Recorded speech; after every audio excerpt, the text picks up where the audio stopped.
বৃহদন্তে বাস করে। অর্থাৎ কোথায় বাস করে? বৃহদন্তে। এই যে যে প্রাণীগুলো আছে এই প্রাণীগুলোর বৃহদন্ত্রে বাস করে। ঠিক আছে, এই জিনিসটা মাথায় রাখবা। আর এরা পরজীবী হিসেবে এই মানুষ, বানর জাতীয় প্রাণী, বিড়াল, কুকুর, শূকর ও ইঁদুরের বৃহদন্ত্রে বাস করে। কি হিসেবে? পরজীবী হিসেবে। এই জিনিসগুলো মার্ক করে রাখো বইয়ে পেন্সিল দিয়ে। আর আবার অ্যামিবার সঙ্গে অ্যান্টামিবার মূল পার্থক্য কি বলতো? সেগুলোর এই আবাস। ঠিক আছে, অ্যামিবা কোথায় বাস করে? স্বাদু পানিতে মুক্তজীব হিসেবে অবস্থান করে। অর্থাৎ তাহলে কি আমরা জানলাম? অ্যামিবা কি পরজীবী বলতো? No অ্যামিবাকে sir. অ্যামিবাকে কি আমরা পরজীবী বলতে পারি? No amoeba sir. No amoeba sir. পরজীবী না, কিন্তু অ্যান্টামিবা হচ্ছে একটা পরজীবী। ঠিক আছে, তাহলে মূল পার্থক্য কি অ্যামিবা এবং অ্যান্টামিবার মধ্যে? সুবা বলো। অ্যান্টামিবা পরজীবী, কিন্তু অ্যামিবা পরজীবী নয়। কেন? কেন আমরা অ্যান্টামিবাকে পরজীবী বলতেছি এবং অ্যামিবাকে পরজীবী বলতেছি না?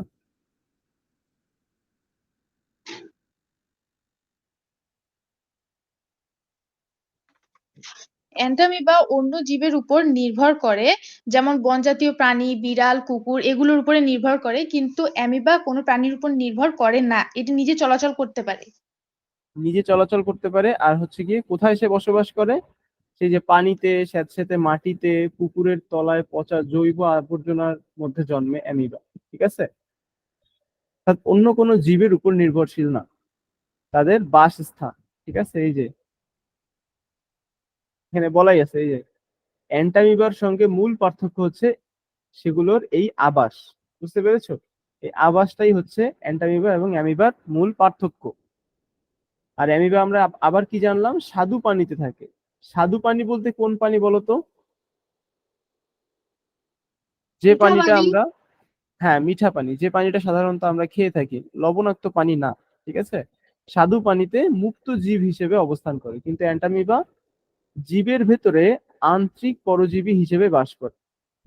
ঠিক আছে, এগুলো মানুষের এগুলো মানুষের এক ধরনের আমাশয় রোগের জন্য দায়ী। অর্থাৎ তাহলে কি, অ্যান্টামিবা পরজীবীর কারণে মানুষ কোন রোগে আক্রান্ত হয় আমরা বলতে পারি? আমাশয় রোগে আক্রান্ত হতে পারে। ঠিক আছে, ওকে। এখন তারপরের পরের প্যারাগ্রাফটাতে দেখো, অ্যান্টামিবা কোষ বিভাজন ও অণুজীব সৃষ্টির মাধ্যমে বংশবৃদ্ধি করে। তোমরা কোষ বিভাজন পড়েছো? জেমি কি আছো ক্লাসে?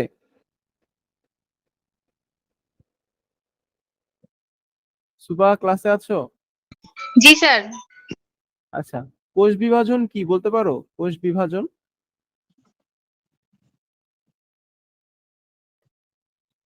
জি স্যার, পারবো। হ্যাঁ, কোষ বিভাজন বলতে কি বোঝো বলো? জীবের দেহের যে বৃদ্ধি, মানে কোষের সংখ্যার বৃদ্ধি হয়, তো যে বৃদ্ধিটা হয় এইটাকে বিভাজন বলে। কোষ বিভাজন অর্থাৎ এই যে একটা কোষ যদি হয়, সেই কোষ থেকে আরো নতুন দুটো কোষ সৃষ্টি হওয়ার, দুটো অথবা চারটি কোষ সৃষ্টি হওয়ার পদ্ধতিকে আমরা বলতেছি যে কি, কোষ বিভাজন। অর্থাৎ একটি কোষ বিভাজিত হয়ে দুটি অপত্য কোষে পরিণত হয়। এই জিনিসটা হচ্ছে কি, কোষ বিভাজন। অপত্য কোষ মানে নতুন কোষ আর কি। ঠিক আছে, এই কোষ বিভাজনের মাধ্যমে। আর আরেকটা কি পদ্ধতি? অণুজীব বা স্পোর সৃষ্টির মাধ্যমে বংশবৃদ্ধি করে। তাহলে আমরা কি জানলাম? অ্যান্টামিবা কয় মাধ্যমে বংশবৃদ্ধি করে? দুইটা পদ্ধতিতে। একটা হচ্ছে কোষ বিভাজন, আরেকটা হচ্ছে অণুজীব কিংবা স্পোর সৃষ্টির মাধ্যমে। এই যে এই দুইটা। ঠিক আছে, আচ্ছা। তার পরবর্তীতে কি বলা হয়েছে? যে পদ্ধতিতে একটি স্পোর বা অণুজীব বহু খণ্ডে বিভাজিত হয় তাকে স্পোরুলেশন বলে। স্পোরুলেশন। ঠিক আছে, এই জিনিসটা মনে রাখবা, এটা তোমাদের শর্ট কোশ্চেনে আসতে পারে। যে পদ্ধতিতে একটি স্পোর বা অণুজীব বহু খণ্ডে বিভাজিত হয় তাকে স্পোরুলেশন বলে।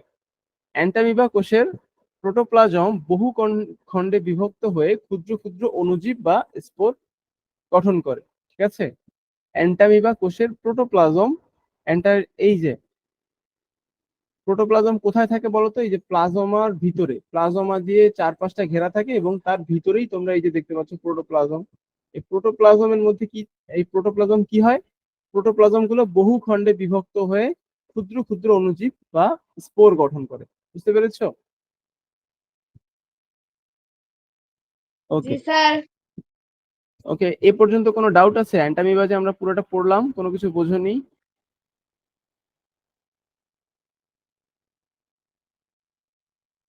আমরা কি পরবর্তী পার্টে কন্টিনিউ করব?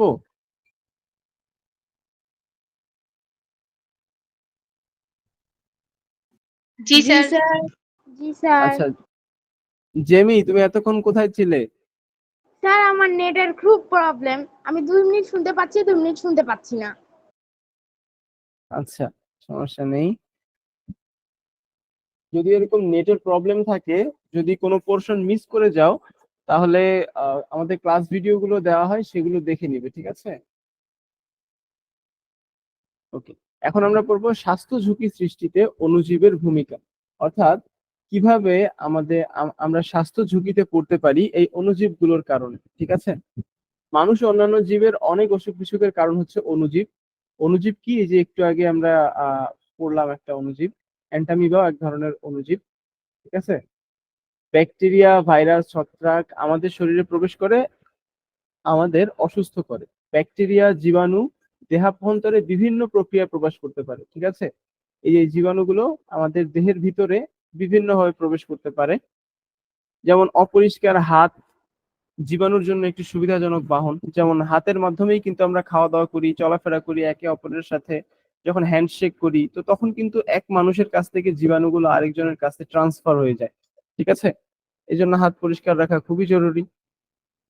তো এই অপরিষ্কার হাত হচ্ছে জীবাণুর জন্য একটা সুবিধাজনক বাহন, যার মাধ্যমে সহজেই এগুলো মুখ গহ্বরে ঢুকে যেতে পারে। আমরা যে জামা কাপড় ব্যবহার করি তাতে লেগে ব্যাকটেরিয়ার স্পোর স্থানান্তরিত হতে পারে, ঠিক আছে? ব্যাকটেরিয়ার স্পোর আমাদের জামা কাপড়ে লেগে এক জায়গা থেকে আরেক জায়গায় স্থানান্তরিত হতে পারে, যার ফলে এই ব্যাকটেরিয়াটা আমাদের শরীরের ভিতরে চলে আসার একটা পসিবিলিটি থাকে। তারপরে আমরা বাতাসে যে ধুলাবালি উড়ে বেড়ায়, তার সাথে অতি সহজেই ব্যাকটেরিয়ার স্পোর এক স্থান থেকে অন্য স্থানে যায় এই বাতাসের ধুলাবালির সাথে, ঠিক আছে? বা বাতাসের মাধ্যমে সেগুলো উড়ে এক জায়গা থেকে, এগুলো যেহেতু অনেক ছোট এবং খালি চোখে এদেরকে দেখা যায় না, তার মানে অবশ্যই এরা অনেক হালকা, তাই না? তাহলে কি হয়, বাতাসে এরা সহজেই এক জায়গা থেকে অন্য জায়গায় স্থানান্তরিত হতে পারে, ঠিক আছে? এই যে আমি একটু আগে বললাম, হাত মেলানোর মাধ্যমেও ব্যাকটেরিয়া একজন থেকে অন্যজনের অতি সহজে স্থানান্তরিত হতে পারে। তারপরে পচাবাসি খাবারের মাধ্যমে জীবাণু সহজেই ছড়ায়, ঠিক আছে? বাসি খাবার বা পচা খাবার, এই জিনিসগুলো এই জিনিসগুলোর মাধ্যমে সহজেই ব্যাকটেরিয়া আমাদের পাকস্থলীতে বা আমাদের বৃহদান্ত্রে, ক্ষুদ্রান্ত্রে প্রবেশ করতে পারে, ঠিক আছে? এবং প্রবেশ করে আমাদের ক্ষতি করতে পারে। তারপরে দেখো কি বলছে, আমাদের দেশে প্রতি বছরই প্রচুর মানুষ আক্রান্ত হয় কলেরা ও টাইফয়েড রোগে, ঠিক আছে? এগুলো ব্যাকটেরিয়া জনিত রোগ। তাহলে আমরা কি জানলাম? দুইটা ব্যাকটেরিয়া জনিত রোগ জানলাম, একটা হচ্ছে টাইফয়েড আর একটা হচ্ছে কলেরা। মনে থাকবে তো সবার নাকি? জি এগুলো স্যার। জি কি? স্যার। জি স্যার। জি স্যার বলতেছো ঠিক আছে, কিন্তু জাস্ট টাইমে যে মনে থাকে না, পরীক্ষার সময় তখন মনে হয় যে এটা কি পড়ছিলাম, ব্যাকটেরিয়ার কারণে হয় নাকি ভাইরাসের কারণে হয়, কনফিউশন ক্রিয়েট হয়। এজন্য যতই মনে হোক যে ইজি, মনে রাখতে পারবো, কিন্তু তারপরেও খেয়াল রাখতে হবে যে টাইফয়েড এবং কলেরা কি ব্যাকটেরিয়া জনিত রোগ, ঠিক আছে? ব্যাকটেরিয়ার বাইরে সবচেয়ে বেশি ক্ষতিকর রূপে আবির্ভূত হয় ভাইরাস, ঠিক আছে? তার মানে ব্যাকটেরিয়ার থেকে বেশি ক্ষতিকর কোনটা? ভাইরাস। ভাইরাসটা অনেক সময় প্রতিহতই করা যায় না। যেমন কিছুদিন আগে আমরা কোভিড-19 যে ভাইরাসটা দেখলাম, যে সেই ভাইরাসটাকে কোনোভাবেই প্রতিহত করা যাচ্ছিল না। আর বিপুল একটা মহামারীর সম্মুখীন আমরা হয়েছিলাম কিছুদিন আগে, ঠিক আছে? এই জন্য ব্যাকটেরিয়ার থেকে ভাইরাসটা আরো বেশি ক্ষতিকর, ঠিক আছে? তারপরে এখানে একটা উদাহরণ দিয়েছে যে এইডস নামক রোগ হয় এইচআইভি ভাইরাসের কারণে। দেখো, রোগটার নাম হচ্ছে এইডস আর ভাইরাসের নাম কিন্তু এইচআইভি, ঠিক আছে? আচ্ছা, এই যে কোভিড-19 আর করোনা, এটার মধ্যে পার্থক্য কি বলতো? কোনটা রোগ আর কোনটা ভাইরাস? স্যার সার্স কোভ 2 হচ্ছে ভাইরাস, আর কোভিড-19 আর করোনাটা হচ্ছে ভাইরাসটার নাম স্যার। জেমি? জি স্যার, কোভিড-19 তো একটা ভাইরাসের নাম। আচ্ছা, সুবা? জি স্যার, কোভিড-19 হচ্ছে রোগ আর হচ্ছে সার্স কোভি 2 হচ্ছে ভাইরাস। আচ্ছা, ওকে।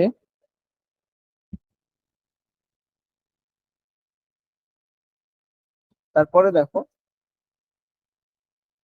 করোনা করোনাটাকে হচ্ছে করোনা ভাইরাসটাকে একটা ডিজিজ বলতেছে, আর কোভিড-19টা হচ্ছে আমাদের না সরি, সার্স কোভ 2 হচ্ছে কি আমাদের ভাইরাস, ঠিক আছে? আর করোনা ভাইরাসটা হচ্ছে আমাদের রোগটার নাম, ঠিক আছে?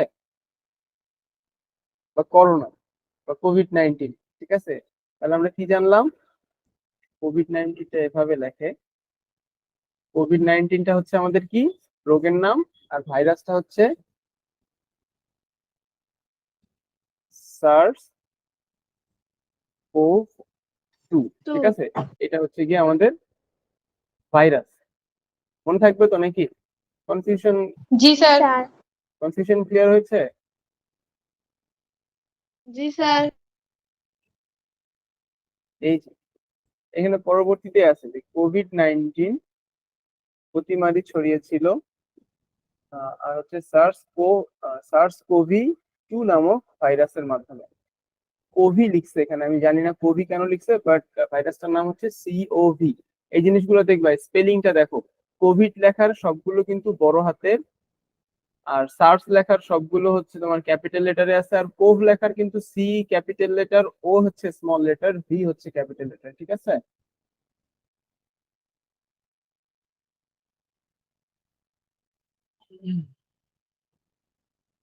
তারপরে কি বলছে? তারপরে কি বলছে আমরা দেখি, যে 2020 সালে সারা পৃথিবীতে, এটা তো আমরা পড়লাম, সার্স কোভ 2 ভাইরাসের মাধ্যমে। তারপরে মামস, হাম, বসন্ত ইত্যাদিও খুব কষ্টকর ভাইরাস জনিত রোগ, ঠিক আছে? তাহলে এখন আমরা কি কি জানলাম? আমরা কিছু ভাইরাস জনিত রোগের নাম জানলাম, এবং কিছু ব্যাকটেরিয়া জনিত রোগের নাম জানলাম। ব্যাকটেরিয়া জনিত রোগ কি কি বলতো জেমি? জেমি, ব্যাকটেরিয়া জনিত রোগ কি কি? সার্স কোভিড 2, ব্যাকটেরিয়া জনিত রোগ। ব্যাকটেরিয়া জনিত। হ্যাঁ।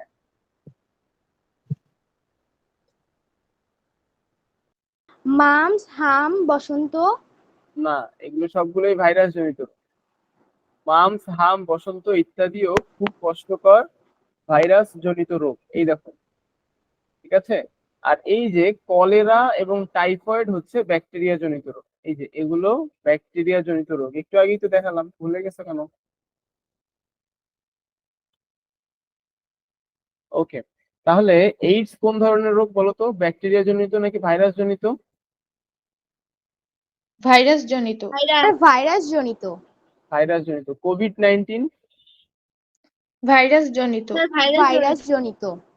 হ্যাঁ, আর ভাইরাসের নামও মনে রাখতে হবে। এইডস কোন ভাইরাসের কারণে হয়? এইচআইভি। এইচআইভি। এইচআইভি, হ্যাঁ। আর কোভিড-19 কোন ভাইরাসের জন্য হয়? সার্স কোভ 2, ঠিক আছে? এগুলো মনে রাখতে হবে কিন্তু। তারপরে কি বলছে, এই যে মামস, বসন্ত, হাম, এইসব রোগ, এইসব ভাইরাস জনিত রোগ কিসের মাধ্যমে ছড়ায় বলতো? এই যে এখানে বলছে, এসব রোগ হাঁচি, কফ, থুতু ও কাশির মাধ্যমে, সর্দি কাশির মাধ্যমে বাতাসে প্রবাহিত হয়ে ছড়ায়, ঠিক আছে? অর্থাৎ এগুলোকে আমরা বায়ুবাহিত রোগ বলতে পারি। কি বলতে পারি? বায়ুবাহিত, ঠিক আছে? বায়ুবাহিত কেন বলতো? কারণ এগুলো বায়ুর মাধ্যমে ছড়াতে পারে, এই জন্য আমরা বলছি বায়ুবাহিত। আর যেমন জন্ডিস একটা রোগ, এটা কি পানিবাহিত রোগ, কারণ এটা পানির মাধ্যমে ছড়ায়। বুঝতে পেরেছো?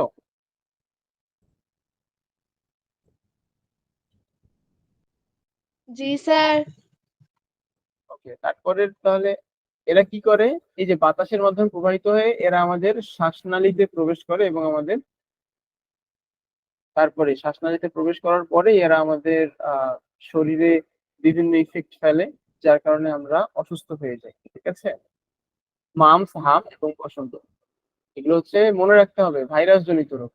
কলেরা, টাইফয়েড এগুলো হচ্ছে ব্যাকটেরিয়া জনিত রোগ। এইডস, কোভিড-19, মামস, হাম, বসন্ত এগুলো হচ্ছে গিয়ে ভাইরাস জনিত রোগ। ভাইরাস জনিত রোগ কিভাবে ছড়ায়? হাঁচি, কাশি, কফ, থুতু এসবের মাধ্যমে ছড়ায়। এসবের মাধ্যমে ছড়ায় কিভাবে? যখন একজন আক্রান্ত ব্যক্তি হাঁচি যেখানে সেখানে যদি সে কফ থুতু ফেলে বা কাশি দেয় বা হাঁচি দেয়, তাহলে কি হবে? তার কফ থুতু হাঁচি কাশির মাধ্যমে সেগুলো বাতাসে ছড়িয়ে পড়বে এবং বাতাসে ছড়িয়ে অন্য মানুষের যখন শ্বাসনালীতে প্রবেশ করে তখন সে সুস্থ মানুষটাও এই ভাইরাস জনিত রোগগুলোতে আক্রান্ত হয়। বুঝতে পেরেছো? ওকে। ভাইরাস দ্বারা আক্রান্ত হলে অনেক সময় 2 অথবা 4 দিন এমনি এমনি রোগ সেরে যায়। তবে কিছু মারাত্মক রোগ আছে যার জন্য দীর্ঘমেয়াদী চিকিৎসার প্রয়োজন হয়। যেমন অনেক সময় আমাদের কি হয়, ভাইরাস ফিভার হয়, তাই না? বা ভাইরাল ফিভার। ভাইরাস দ্বারা আক্রান্ত হই সাধারণত, অনেক সময় ভাইরাসের কারণে আক্রান্ত হয়ে মানে ভাইরাসে আক্রান্ত হয়ে অনেক সময় আমাদের একটা জ্বর আসে, তাই না? একে বলছে ভাইরাল ফিভার। তো এই ভাইরাল ফিভারটা দেখা যাচ্ছে যে কিছুদিন পরে চলে যায় অনেক সময়, আবার অনেক সময় যায় না। এইটাই বলছে যে ভাইরাস দ্বারা আক্রান্ত হলে অনেক সময় 2 অথবা 4 দিন এমনিতেই আর কি রোগ সেরে যায়, এমনি রোগ সেরে যায়। তবে কিছু মারাত্মক রোগ আছে যার জন্য দীর্ঘমেয়াদী চিকিৎসার প্রয়োজন হয়। এইডস রোগ একবার হলে তার নিরাময় হয় না। ঠিক আছে, তাহলে কোনটা ঘাতক ব্যাধি? তাহলে এটাকে আমরা কি বলতে পারি? ঘাতক ব্যাধি। ব্যাধি মানে রোগ, আর এটা হচ্ছে ঘাতক, অর্থাৎ যে রোগ হলে কোনো নিস্তার নেই, মৃত্যু অবধারিত। বুঝতে পেরেছো? তাহলে হচ্ছে কি এটা ঘাতক ব্যাধি। কি এইডস হচ্ছে একটা ঘাতক ব্যাধি, একবার হলে আর নিরাময় হয় না। এখন দেখো, অসুস্থ লোকের রক্ত গ্রহণ, মাদক গ্রহণ, আহ, এক সুই এক সুইয়ে বহু লোকের ইনজেকশন গ্রহণ ও অনিয়ন্ত্রিত যৌন সম্পর্ক থেকে এ রোগ ছড়ায়। ঠিক আছে, তাহলে কি কি মাধ্যমে ছড়ায় আমরা জানলাম। এরপরে দেখো, ডেঙ্গু, জ্বর, কোভিড-19 ইত্যাদি রোগও অনেক মানুষের মৃত্যুর কারণ। ঠিক আছে, এখন তোমরা বলো তো যে ডেঙ্গুটা কি? ডেঙ্গু জ্বর এটাও কিন্তু একটা ভাইরাস জনিত রোগ। ঠিক আছে, মনে থাকবে তো নাকি? জি জি স্যার। স্যার। জি স্যার। বুঝতে পারতেছো? জি কোনো স্যার। জায়গায় কোনো জায়গায় কোনো জি স্যার। কনফিউশন এ নো পর্যন্ত? কোনো স্যার। জায়গায় কোনো কনফিউশন আছে? আচ্ছা আচ্ছা, তারপরে কি বলছে দেখো, একটা সময় ভাইরাস, ব্যাকটেরিয়া ও অ্যান্টামিবা জনিত রোগ। অ্যান্টামিবা আমরা কি করলাম একটু আগে? অ্যান্টামিবা কি বলতো? স্যার। হ্যাঁ, হাম্মাদ বলছো? জি। হ্যাঁ বলো। এটা কত অধ্যায়ে? 5 অধ্যায়। এই যে 5.4 লেখা আছে এখানে, 5 অধ্যায়। তুমি 52 পৃষ্ঠা বের করো, 52 পৃষ্ঠা বের করো। অ্যান্টামিবা কি বলতো কেউ একজন? স্যার আমার বইয়ের সাথে তো মিল নাই। তুমি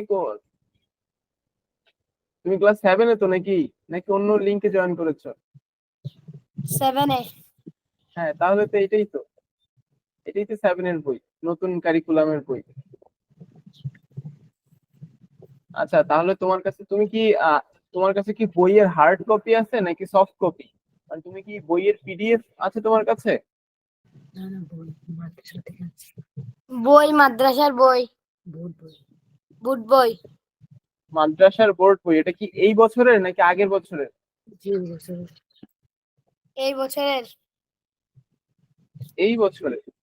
মাদ্রাসার বই আর তোমার ইয়ের বই তো একই, আলাদা তো না, ডিফারেন্ট না তো, একই বই।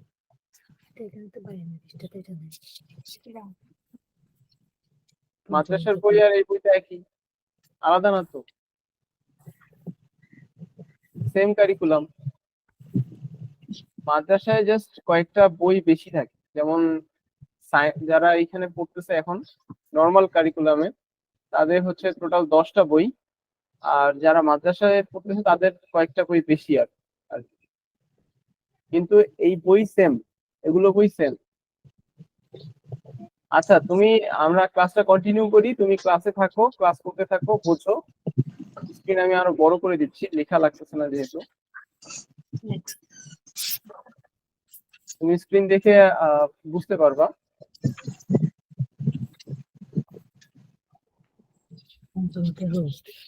আর পরবর্তীতে আমি তোমাকে বই পাঠিয়ে দিব, ঠিক আছে? আমি তোমাকে বইগুলো পরবর্তীতে পাঠিয়ে দিব।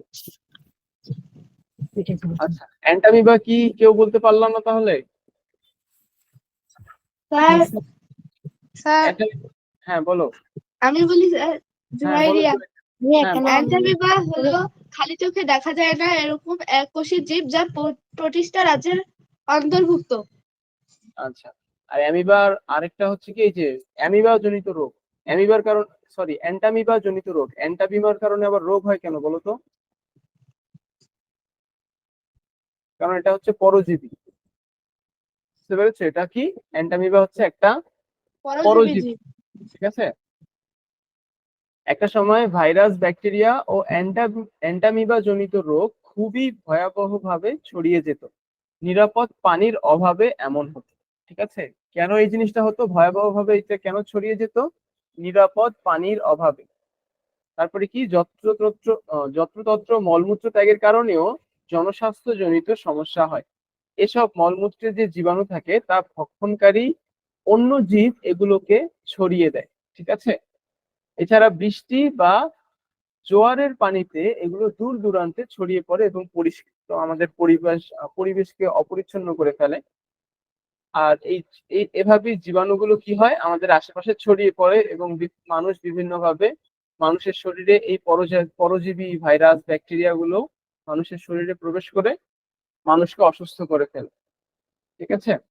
পরিবেশ পরিষ্কার রাখার মাধ্যমে এবং সঠিক স্বাস্থ্যবিধি মেনে চলার মাধ্যমে আমরা এসব রোগ ব্যাধির অনেকগুলোকেই প্রতিরোধ করতে পারি। ঠিক আছে। ওকে, এখন আমরা কিভাবে এই জিনিসগুলোকে প্রতিরোধ করব আর প্রতিকার করব। ঠিক আছে। আচ্ছা, প্রতিরোধ এবং প্রতিকারের মধ্যে পার্থক্য কি বলতো? জেমি, প্র- জেমি কি শুনতে পাচ্ছো? জেমি তুমি ক্লাসে আছো? সুবা শুনতে স্যার পাচ্ছো? আমি বলি, জি স্যার। না, সুবা বলো। জুয়াইরিয়া তোমাকে পরে আজ করতেছি অন্য কোশ্চেন। স্যার দুইটাই বলবো। হ্যাঁ, প্রতিরোধ কি জিনিস আর প্রতিকার কি জিনিস, এই দুটোর মধ্যে পার্থক্য কি? কোনো একটি রোগ হওয়ার পূর্বে আমরা সেই রোগটা থেকে বাঁচার জন্য যে কাজগুলো করি সেগুলো হচ্ছে প্রতিরোধ। আর কোনো একটি রোগ হওয়ার পর সেই রোগটা থেকে মুক্তি পাওয়ার জন্য যে কাজগুলো করি বা আমাদের যে করণীয় গুলো সেগুলো হচ্ছে প্রতিকার। Very good. আচ্ছা, তো এখন আমরা জানবো যে মানবদেহে অণুজীব সৃষ্ট স্বাস্থ্য ঝুঁকি প্রতিরোধ ও প্রতিকার, অর্থাৎ অণুজীবের কারণে যে স্বাস্থ্য ঝুঁকিগুলো আছে আমাদের, সেগুলো আমরা কিভাবে প্রতিরোধ করতে পারি এবং যদি হয়ে যায় সেগুলো, তাহলে সে কিভাবে প্রতিকার করতে পারি। ঠিক আছে। দেখো এখানে কি বলছে, প্রতিরোধ ও প্রতিকার করতে হলে কি করতে হবে, এই অণুজীব সৃষ্ট রোগগুলো সম্মিলিতভাবে স্বাস্থ্য রক্ষার নিয়মগুলো যত্ন সহকারে পালন করতে হবে। এখন কথা হচ্ছে সম্মিলিতভাবে কেন বলছে? সম্মিলিতভাবে বলছে কারণ সম্মিলিতভাবে এই প্রচেষ্টাটা ছাড়া এটা পসিবল না। কারণ কি, আমরা যদি পরিবেশ সচেতন না হই তাহলে কিন্তু এই ধরনের রোগগুলোকে সহজে প্রতিকার করা সম্ভব না। অর্থাৎ আমি মেনে চলছি সবকিছু, স্বাস্থ্য ব্যাধি মেনে চলছি, আরেকটা মানুষ যদি সেই জিনিসগুলো না মেনে চলে, তাহলে কিন্তু আমি যতই মেনে চলি আমি কোনো না কোনো ভাবে আক্রান্ত হতে পারি বা আক্রান্ত হওয়ার একটা সম্ভাবনা থাকে, কারণ তারা সেই স্বাস্থ্য রক্ষার নিয়মগুলো মেনে চলতেছে না। এই জন্য বলছে সম্মিলিতভাবে স্বাস্থ্য রক্ষার নিয়মগুলো যত্ন সহকারে পালন করতে হবে।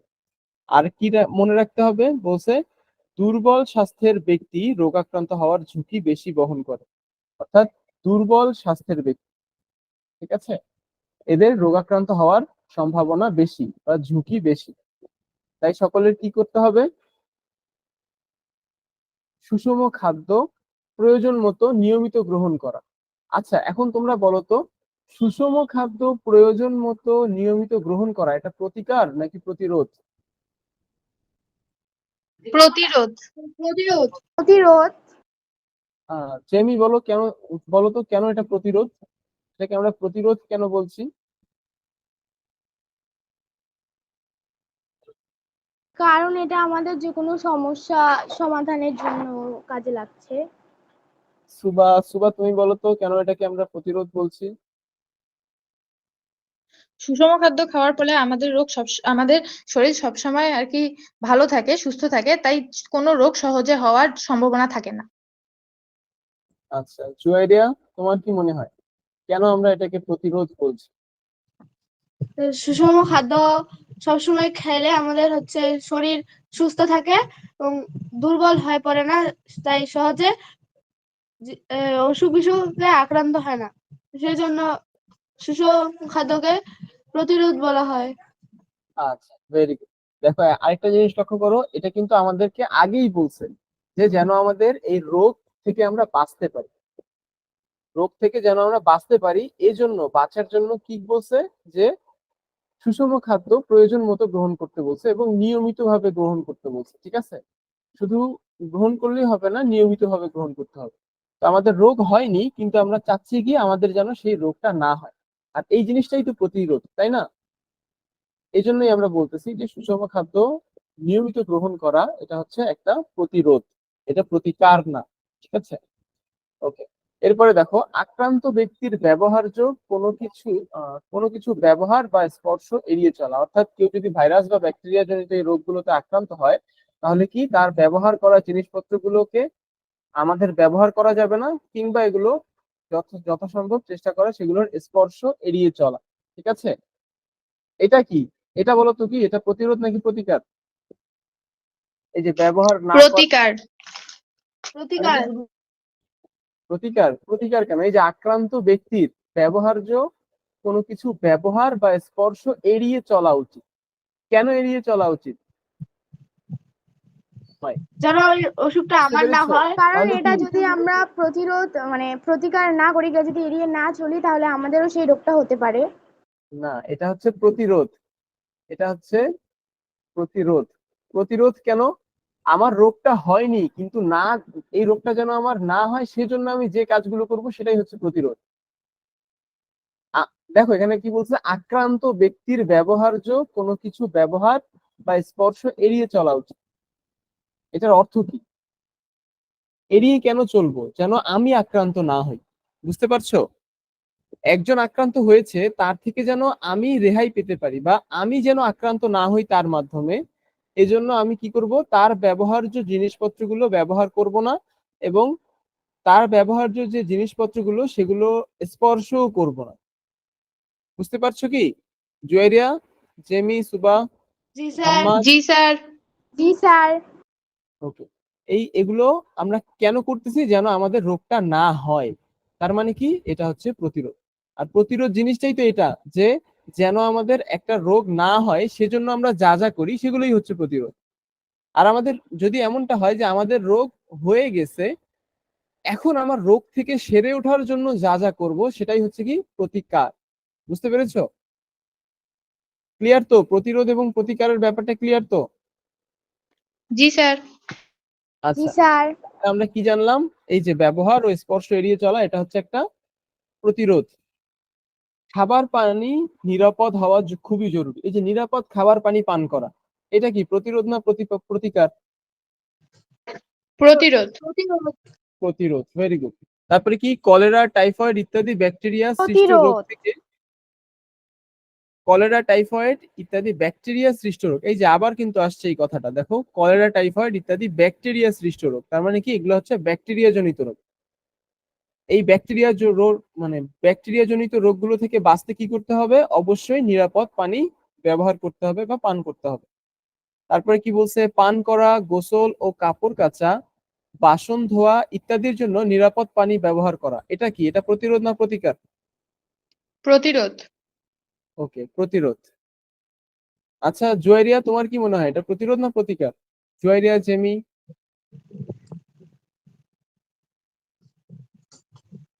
প্রতিরোধ। স্যার প্রতিরোধ। প্রতিরোধ, ভেরি গুড। আচ্ছা, আর্সেনিক মুক্ত টিউবওয়েলের পানি নিরাপদ, ঠিক আছে? এই যে মুক্ত আর যুক্ত, এই জিনিসগুলো কিন্তু খেয়াল রাখবা। আর্সেনিক মুক্ত এবং আর্সেনিক যুক্ত লেখা দুটো কিন্তু অনেকটাই একই রকম, শুধু ম এবং জ এর মধ্যে পার্থক্য, আবার ম জ দেখতেও একরকম। বুঝতে পেরেছো? তো ভালোভাবে খেয়াল রাখতে হবে যে কি বলছে প্রশ্নে, আর্সেনিক মুক্ত বলছে নাকি আর্সেনিক যুক্ত বলছে। এটা অনেকেই ভুল করে যে নিচের কোনটি সঠিক, আর্সেনিক যুক্ত টিউবওয়েলের পানি নিরাপদ, তাহলে কি এটা সঠিক হবে? নো হবে স্যার। না। এই জন্য না, এটা ভালোভাবে ভুল খেয়াল করতে হবে। হবে, ভালোভাবে খেয়াল করতে হবে প্রশ্নে কি আছে, আর্সেনিক মুক্ত আছে নাকি আর্সেনিক যুক্ত আছে। দেখতে কিন্তু একই রকম, তাড়াহুড়ো করা যাবে না। তাহলে কি আমরা জানলাম, আর্সেনিক মুক্ত টিউবওয়েলের পানি নিরাপদ। তারপর কি বলছে, তার মানে কি, যেহেতু আর্সেনিক মুক্ত টিউবওয়েলের পানি নিরাপদ, তাহলে আর্সেনিক যুক্ত টিউবওয়েলের পানি কি করা যাবে, পান করা যাবে কি যাবে না? যাবে না। যাবে না, হ্যাঁ। যাবে পুকুর না। ও যাবে না। পুকুর ও নদীর পরিষ্কার পানীয় ব্যবহারের আগে কি করতে হবে, ফুটিয়ে নিতে হবে। মানুষ ও পশু পাখি আক্রান্ত হলে সেগুলোর চিকিৎসা করতে হবে। অর্থাৎ এই যে এখান থেকে এই পুরো প্যারাটা আমরা কি দেখলাম, যে কিভাবে আমরা এই রোগগুলো প্রতিরোধ করব, ঠিক আছে? তার মানে এই পুরো প্যারাগ্রাফটা আমরা কি নিয়ে পড়লাম, প্রতিরোধ। এই যে মার্ক করে রাখো, প্রতিরোধ এই নিয়ে। যে এখান থেকে শুরু করে এই যে এখান পর্যন্ত এগুলো সবগুলোই হচ্ছে কি প্রতিরোধ, কিভাবে আমরা রোগগুলো প্রতিরোধ করতে পারি। তারপরে আরো দেখো নিচে বলছে কি, অণুজীব দ্বারা সৃষ্ট রোগ ব্যাধিকে প্রতিরোধ করতে হলে এলাকার সবাইকে স্বাস্থ্যসম্মতভাবে জীবনযাপনে উৎসাহিত করতে হবে। কিভাবে এসব রোগ জীবাণু মানব দেহে ঢুকে পড়ে এবং কি করলে এগুলোকে প্রতিরোধ করা যাবে সে সম্পর্কে আমরা যেমন আজকে যেমন নিজেরা অনেক কিছু জানলাম, সেগুলো আমাদের এলাকাবাসীদেরকেও জানাতে হবে, ঠিক আছে?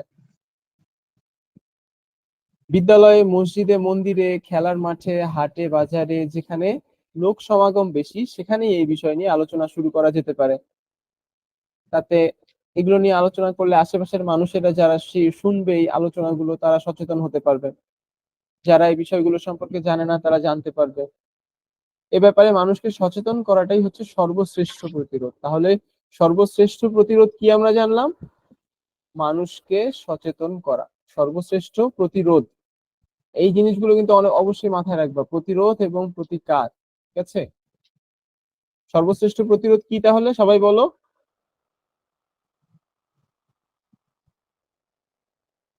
আচ্ছা হাম্মাদ, তুমি কি আছো আমাদের সাথে? জি জি। তুমি কি বুঝতে পারছো, তুমি কি ক্লাস বুঝতে পারছো? জি। কোনো জায়গায় অসুবিধা হচ্ছে না তো নাকি? না। আচ্ছা। আর বিগত ক্লাসগুলোতে দেখলাম তুমি বেশ কয়েকটা ক্লাসে জয়েন করোনি, পরীক্ষা দাওনি কেন, কোনো সমস্যা ছিল কি? জি আচ্ছা, রেগুলার পরীক্ষা দিবা এবং ক্লাসে জয়েন করবা, ঠিক আছে? কারণ জি একদিনের ক্লাস মিস দিলে কিন্তু পরের দিনের ক্লাসটা তোমার বুঝতে একটু সমস্যা হতে পারে। আর ক্লাস মিস দিলে তুমি পরীক্ষাতেও খারাপ করবা, তো পরীক্ষায় ভালো করতে হলে কিন্তু রেগুলার ক্লাস করতে হবে, ঠিক আছে? ক্লাস মিস দিবা না, জি ক্লাস যদি কোনো কিছু না বুঝে থাকো তাহলে অবশ্যই বলতে হবে, না বুঝে চুপ করে থাকা যাবে না, ঠিক আছে? জি। ওকে, কোনো কিছু না বুঝলে বলবে, ঠিক আছে? ভয়ের কিছু নেই বা সংকোচ করার কিছু নেই। আচ্ছা, রোগাক্রান্ত হলে অবশ্যই রোগীকে একজন ভালো চিকিৎসকের নিকট গিয়ে পরামর্শ নিতে হবে। তাহলে ভালো চিকিৎসকের নিকট গিয়ে পরামর্শ নেওয়াটা কি প্রতিরোধ নাকি প্রতিকার? প্রতিকার। সুবা, জেমি, তোমাদের কি মনে হয় এটা প্রতিরোধ নাকি প্রতিকার? হাম্মাদ, কি মনে হয় স্যার, এটা প্রতিরোধ প্রতিকার। নাকি প্রতিকার? হাম্মাদ, শুনতে পাচ্ছ? জি এটা জি। কেন এটা কেন প্রতিকার বলো তো?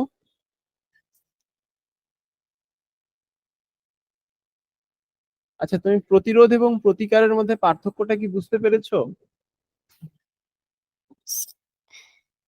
স্যার এটা প্রতিকার হবে। প্রতিকার হবে, ভেরি গুড।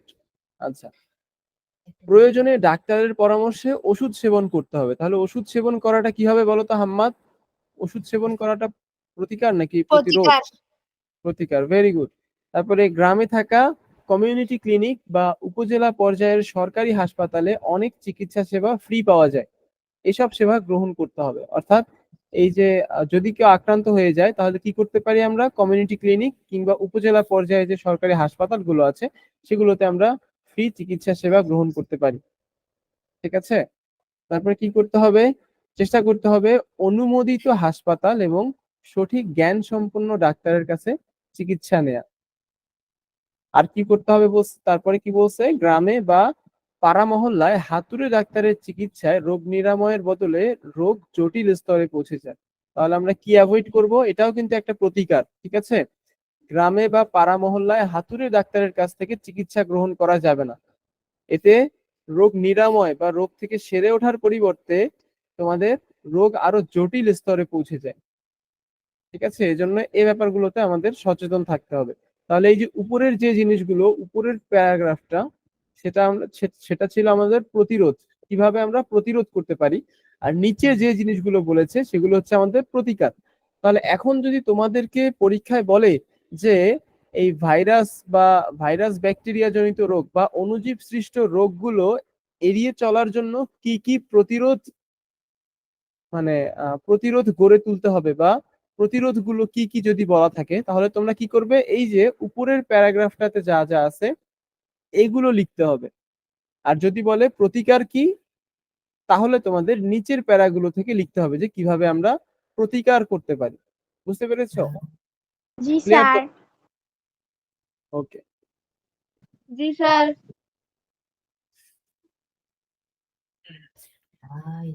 আচ্ছা, এরপরে কি বলছে? যে জীবের ভেতর বসত করা অণুজীব। বসত করা মানে বুঝো কি? বসত করা মানে বাস করা। বাস করা। হ্যাঁ, জীবের ভিতর বসত করা অণুজীব। অর্থাৎ জীব কারা? জীব বলতে কাকে বোঝাচ্ছে বলো তো? মানুষ সহ সকল প্রাণীকে, উদ্ভিদ সহ। আচ্ছা, জীব হচ্ছে যাদের জীবন আছে তাকেই জীব বলি আমরা। ঠিক আছে? এখন হতে পারে সেটা এককোষী, হতে পারে সেটা বহুকোষী, হতে পারে ছোট, হতে পারে বিশাল ডাইনোসরের মতো বড়। ঠিক আছে? জীব কাকে বলবো? যার জীবন আছে। তাহলে আমরা কি গাছকে কি বলতে পারি না জীব? জি স্যার। অবশ্যই। তাহলে শৈবালকে কি আমরা জীব বলতে পারি? জি স্যার। জি অ্যামিবাকে কি স্যার। আমরা জীব বলতে পারি? অ্যামিবা। জি স্যার। জি স্যার। আচ্ছা, ভাইরাসকে কি আমরা জীব বলতে পারি? জি স্যার। জি স্যার। এই তো হলো না তো। ভাইরাস এমন একটা স্যার জিনিস জি স্যার, ভাইরাস হচ্ছে এমন একটা জীব যেগুলা হচ্ছে উ- প্রাণী বা প্রাণীর দেহে যখন ঢুকে পড়ে তখন সে তার জীবনের জীবন জীবন ফিরে পায়। আর যদি সে এমনি পরিবেশে থাকে তাহলে সে মৃত অবস্থায় নির্জীব কণা হিসেবে থাকে। হ্যাঁ জুয়ারিয়া, তুমি সঠিক বলেছো। একটু ক্লিয়ার করে দেই, ছোট্ট একটা মিসকনসেপশন আছে যে ভাইরাস আসলেই জীব কিনা, অর্থাৎ ভাইরাসের জীবন আছে কিনা এই ব্যাপারটা নিয়ে বিজ্ঞানীরা এখনো সন্দিহান। ঠিক আছে? ভাইরাস যখন কোনো একটা প্রাণী দেহে প্রবেশ করে তখন সে জীবের মতো আচরণ করে। যখন সে একটা প্রাণীর দেহে প্রবেশ করে তখন সে জীবের মতো আচরণ করে, মানে তখন তার আচরণ দেখে মনে হয় যে তার জীবন আছে। আর যখন সে কোনো জীবের মধ্যে থাকে না বা বাহিরে থাকে, মুক্ত পরিবেশে থাকে, তখন সে একটা জড় বস্তুর মতো আচরণ করে। ঠিক আছে? এজন্য বিজ্ঞানীরা এখনো শিওর না যে এটা আসলেই জীব। তারা কি বলবে? এটাকে জীব বলবে নাকি জড় বলবে, যে আসলেই আহ ভাইরাসের জীবন আছে কিনা। ঠিক আছে? ওকে, আমরা তাহলে এই পোর্শনটা 5.5 এটা শুরু করে দিই। যদি বলা হয় তোমার শরীরে তোমার নিজের কোষের সংখ্যার চেয়েও বেশি সংখ্যক অণুজীব বাস করে, তাহলে নিশ্চয়ই তোমরা সেটা বিশ্বাস করতে চাইবে না। আসলেই কিন্তু তথ্যটা সত্যি। বুঝতে পারছো? তোমার কোষ যা আছে এমনিতেই বুঝতে পারতেছো তোমাদের শরীরে কতগুলো কোষ আছে, যে কোষগুলোকে খালি চোখে দেখা যায় না, কিন্তু তার থেকে বেশি সংখ্যক কি আছে? অণুজীব। ঠিক আছে? আমাদের শরীরের ভিতরে অনেক অণুজীবের বসবাস। আমাদের পাকস্থলী, ত্বকের নিচে, শরীরের নানা অঙ্গে এগুলোর আবাসস্থল বা এগুলো বাস করে। এগুলো নানাভাবে আমাদেরকে প্রভাবিত করে। আমাদের শরীরের পরিপাকতন্ত্রে থাকা কোটি কোটি ব্যাকটেরিয়া আমাদের পরিপাকতন্ত্রের স্বাস্থ্য রক্ষা করে। আমাদের খাবার সঠিকভাবে হজম করতে ভূমিকা রাখে। অর্থাৎ ব্যাকটেরিয়া যে সবসময় খারাপ ব্যাপারটা তা না। দেখো, আমাদের পাকস্থলীর বা পরিপাকতন্ত্রের যে স্বাস্থ্য রক্ষার জন্য, অর্থাৎ পরিপাকতন্ত্র আমাদের ভালো রাখার জন্য, ভালো থাকার জন্য এই ব্যাকটেরিয়া কিন্তু জরুরি। ঠিক আছে? আমরা যদি চাই আমাদের আমরা যে খাবার খাই সেটা সঠিকভাবে হজম হোক, সেগুলো সঠিকভাবে হজম করতেও কিন্তু এই ব্যাকটেরিয়ার ভূমিকা আছে। ঠিক আছে? আবার দেখো, সম্প্রতি বিজ্ঞানীরা কি আবিষ্কার করেছেন? পরিপাকতন্ত্রের এসব ব্যাকটেরিয়া থেকে বের হওয়া রাসায়নিক সংকেত আমাদের মস্তিষ্কের উপর প্রভাব বিস্তার করে। বুঝতে পারছো? এই যে ব্যাকটেরিয়া গুলো থেকে কি হয়, রাসায়নিক সংকেত বের হয়। ব্যাকটেরিয়া থেকেও রাসায়নিক সংকেত বা রাসায়নিক সিগন্যাল বা কেমিক্যাল সিগন্যাল বের হয়। ঠিক আছে? আর এগুলো কি করে? এগুলো আমাদের মস্তিষ্কের উপর প্রভাব বিস্তার করে। শুধু মানুষ নয়, উদ্ভিদের ভিতরেও কিন্তু ব্যাকটেরিয়া ও ছত্রাক থাকে। কি জানলাম আমরা তাহলে? উদ্ভিদের ভিতরেও ব্যাকটেরিয়া এবং ছত্রাক থাকে। এরকম একটি চমৎকার উদাহরণ হচ্ছে এন্ডোফাইট। ঠিক আছে? তাহলে এন্ডোফাইট কি? এন্ডোফাইট হচ্ছে এমন সব ব্যাকটেরিয়া ও ছত্রাক যেগুলো উদ্ভিদের কোষের ভেতরে বাস করে। ঠিক আছে? উদ্ভিদের কোষ তোমরা দেখেছো না? তোমাদের সাগরটা তোমাদেরকে স্যার। দেখেছো তো? সেই জি উদ্ভিদের স্যার। কোষের ভিতরে বাস করে। উদ্ভিদের কোষের ভিতরে কি বাস করে? হাম্মাদ, উদ্ভিদের কোষের ভিতরে কি বাস করে? এন্ডোফাইট। এন্ডোফ্লাইট। এন্ডোফাইট। ঠিক আছে? এন্ডোফাইট বাস করে। আচ্ছা, কিন্তু তাদের বিশেষ কোনো ক্ষতি করে না। অর্থাৎ এন্ডোফাইট উদ্ভিদের জন্য ক্ষতিকারক না। ঠিক আছে? এই যে বিশেষ কোনো ক্ষতি করে না উদ্ভিদের। কে? এন্ডোফাইট। বেশিরভাগ সময় উদ্ভিদ কোষের ভেতরে অণুজীবের এই সহাবস্থান, সহাবস্থান বলতে কি বোঝায় বলতো? সহাবস্থান মানে কি বলতো? কেউ জানো? হাম্মাদ?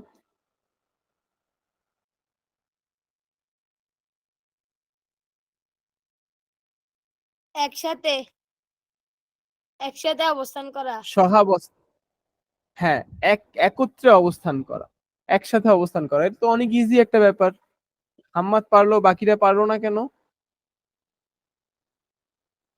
সহাবস্থান, সহ যোগ অবস্থান। ঠিক আছে? সহাবস্থান মানে একসাথে বসবাস করা। যেমন উদ্ভিদ এবং এই অণুজীব একত্রে বসবাস করতেছে, এই জিনিসটাকে বলতেছে সহাবস্থান। আর এই সহাবস্থান কি হয়? একসাথে বসবাস করার জন্য কি হয়? উভয়ের জন্য উপকারী।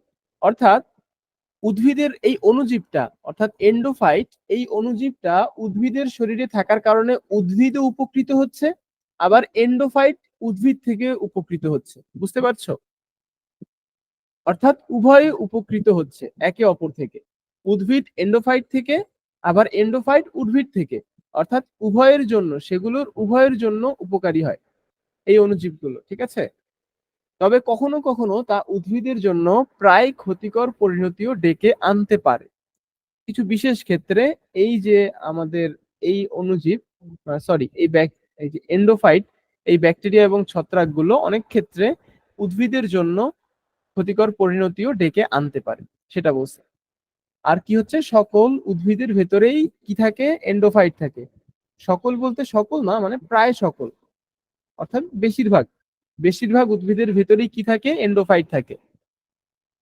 এসব এন্ডোফাইট বিভিন্ন ধরনের জৈব রাসায়নিক পদার্থ তৈরি করে। এন্ডোফাইট কি তৈরি করে বলতো? জৈব রাসায়নিক পদার্থ তৈরি করে। জৈব রাসায়নিক পদার্থ। রাসায়নিক পদার্থ। Very good Hammad. অর্থাৎ বায়োকেমিক্যাল। ঠিক আছে? জৈব রাসায়নিকের ইংলিশ হচ্ছে বায়োকেমিক্যাল। অনেক জৈব রাসায়নিক পদার্থ তৈরি করে। তোমরা নিশ্চয়ই অ্যান্টিবায়োটিকের নাম শুনেছো। অ্যান্টিবায়োটিকের নাম কে কে শোনো নাই? এমন কেউ আছো কি এখানে অ্যান্টিবায়োটিকের নাম শোনোনি? আমি তুমি অ্যান্টিবায়োটিকের নাম শোনোনি? না অ্যান্টিবায়োটিক ওষুধ খায় মানুষ, শোনো নেই? না কখনোই শোনো নাই? নাকি আমার সাথে দুষ্টামি করতেছো? না আচ্ছা, আমরা কন্টিনিউ করি, ঠিক আছে? এই যে অ্যান্টিবায়োটিক, বিভিন্ন রকম যে এই অ্যান্টিবায়োটিক গুলো তৈরি হয় কোত্থেকে জানো? এই যে উদ্ভিদের ভেতরে বসবাসকারী যে এন্ডোফাইট থাকে, এই অনেক এন্ডোফাইট বিভিন্ন রকম অ্যান্টিবায়োটিক তৈরি করে, ঠিক আছে, উদ্ভিদের ভেতরে। আমাদের এই অ্যান্টিবায়োটিক কিন্তু মানুষ যে অ্যান্টিবায়োটিক খায় সে অ্যান্টিবায়োটিক না। এই যে উদ্ভিদের ভিতরে বসবাসকারী অনেক এন্ডোফাইট বিভিন্ন রকম অ্যান্টিবায়োটিক তৈরি করে। এসব বিষয়ে এখনো অনেক কিছু আমাদের অজানা। বিজ্ঞানীরা এ নিয়ে অনেক গবেষণা করছেন।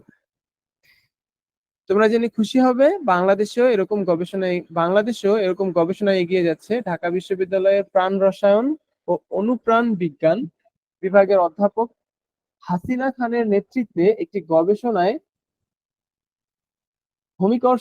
হোমিকরসিন আগে নাম শুনছো কখনো?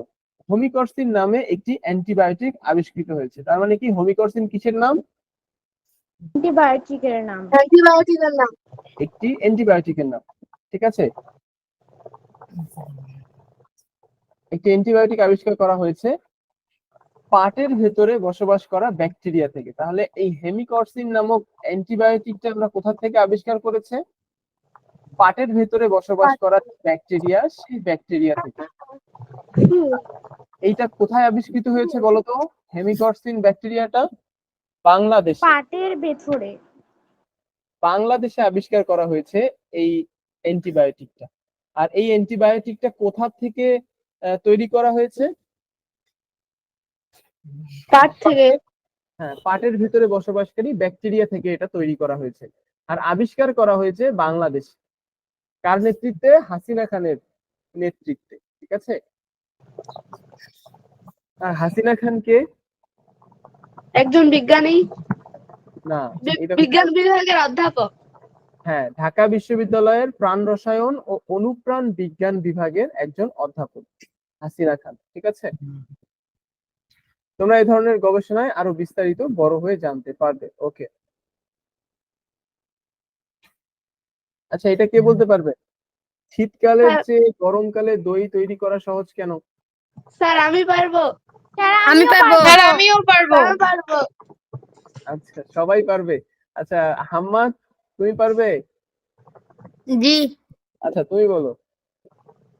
গরমকালে গরমের জন্য দুধগুলো তাড়াতাড়ি বসে যায় তাই।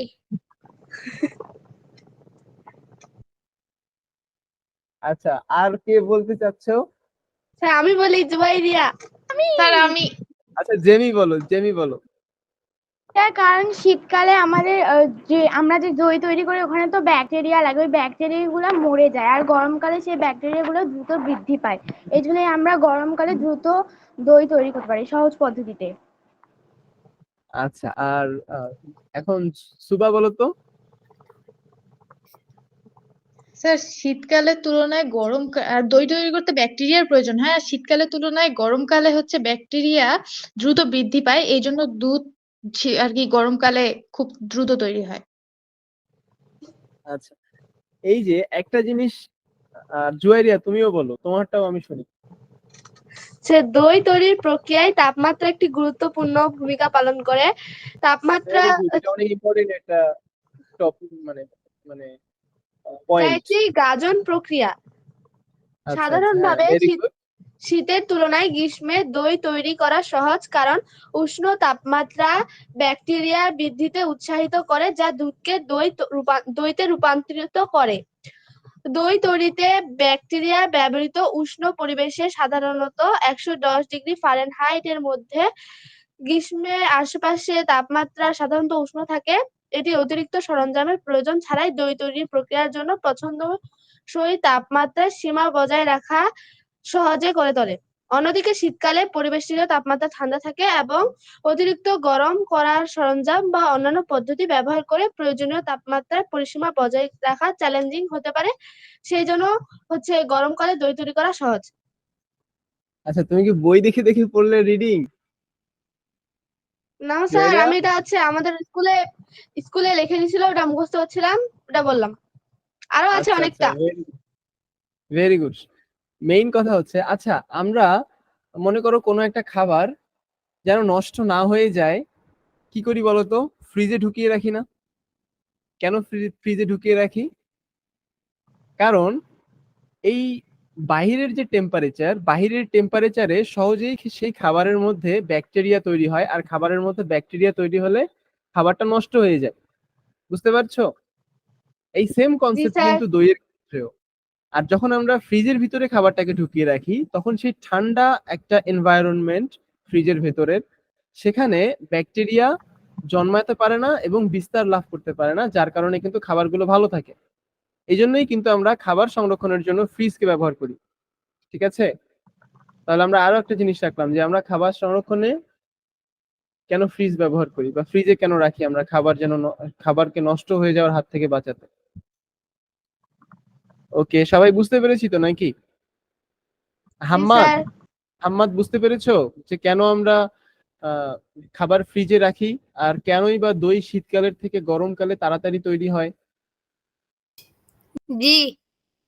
আচ্ছা হাম্মাদ, তুমি বলো তো কেন শীতকালের চেয়ে গরমকালে দই তৈরি করা কেন সহজ? তুমি বলো তো, এখন সবাই তো বললো, তুমি তো শুনলে,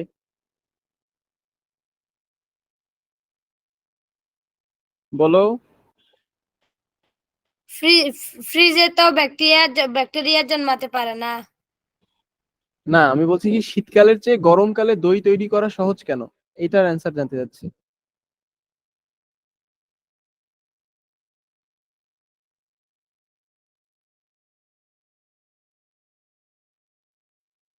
আচ্ছা আমি বলে দিচ্ছি, ছোট করে বলে দিচ্ছি যে গরম মানে উষ্ণ তাপমাত্রা, অর্থাৎ উষ্ণ উষ্ণ তাপমাত্রায় ব্যাকটেরিয়া কি করতে পারে, জন্মাতে পারে এবং বিস্তার লাভ করতে পারে খুব তাড়াতাড়ি। কিন্তু ঠান্ডা তাপমাত্রায়, যখন ওয়েদারে আমাদের অনেক কোল্ড থাকে, আমাদের আশেপাশের ওয়েদার, অর্থাৎ শীতকালে, শীতকালে টেম্পারেচার কম থাকার কারণে ব্যাকটেরিয়া কি করতে পারে না। গ্রীষ্মকালে ঠিক যেভাবে ব্যাকটেরিয়া জন্মায়, ঠিক তত দ্রুত শীতকালে ব্যাকটেরিয়া জন্মাতে এবং বিস্তার লাভ করতে পারে না, যার কারণে শীতকালের চেয়ে গরমকালে দই তৈরি করা সহজ। মনে থাকবে হাম্মাদ? জি। ওকে, আজকে তাহলে তোমাদের এই চ্যাপ্টারটা শেষ হয়ে গেল। তোমাদের কি এই এই মাসে কতগুলো এক্সাম নেওয়া হয়েছে এ পর্যন্ত? টোটাল কয়টা 3টি। এক্সাম? তিনটি। সায়েন্সে 3টি। সায়েন্সের 3টা এক্সাম দিয়েছো? আচ্ছা, স্যার এখন একটা রেজাল্টও প্রদর্শনীতে হয়নি। বুঝিনি, আবার বলো। স্যার রেজাল্ট গুলো হচ্ছে স্কুলে অ্যাপে দেয়নি এখনো। আচ্ছা, তোমাদের স্যার কি এখনো আপডেট করেনি রেজাল্ট গুলো? না স্যার। না আচ্ছা, স্যার। অন্যান্য অন্যান্য সাবজেক্ট গুলোর যে পরীক্ষা নিয়েছে, সেগুলো কি রেজাল্ট আপলোড করা হয়ে গিয়েছে? দেখতে পাচ্ছো অ্যাপ থেকে? জি জি স্যার। স্যার। কিন্তু স্যার। বিজ্ঞান দেখতে পাচ্ছ না নাকি? জি স্যার। জি স্যার। ওকে, আমি তাহলে আজকে সাগর স্যারকে বলে দিব আপলোড করে দেওয়ার জন্য, ঠিক আছে? আচ্ছা, তাহলে আজকে এ পর্যন্তই থাক। আর আমি তোমাদের সাগর স্যারকে বলে দিব নেক্সট দিন আরো পড়ানোর পরে তোমাদের একটা এক্সাম নিয়ে নিবে, ঠিক আছে? এই তাপ ও তাপমাত্রা এই অধ্যায়টার আরো কিছু অংশ পড়ানোর পরে তোমাদের একটা এক্সাম নিয়ে নিবে। ওকে, আমরা নেক্সট দিন থেকে তাপ ও তাপমাত্রা অধ্যায়, এই অধ্যায়টা শুরু করব। ঠিক আছে? তাপ দেখবো, তাপ কি জিনিস, তাপমাত্রা কি জিনিস, তাপ এবং তাপমাত্রার মধ্যে পার্থক্য কি, তাপমাত্রার কি কি স্কেল, যেমন আমরা থার্মোমিটার ব্যবহার করি, এই জিনিসগুলো, তাপ কিভাবে এক জায়গা থেকে আরেক জায়গায় সঞ্চালিত হয়, এই জিনিসগুলো আমরা শিখবো। এগুলো অনেক ইন্টারেস্টিং জিনিস, মজা লাগবে অনেক, মজাদার জিনিস এগুলো, শেখার মতো, মজা লাগবে অনেক তোমাদের, মানে অনেক আগ্রহ নিয়ে তোমরা এগুলো শিখতে পারবে। ঠিক আছে? তাহলে আজকের ক্লাসটা এই পর্যন্তই।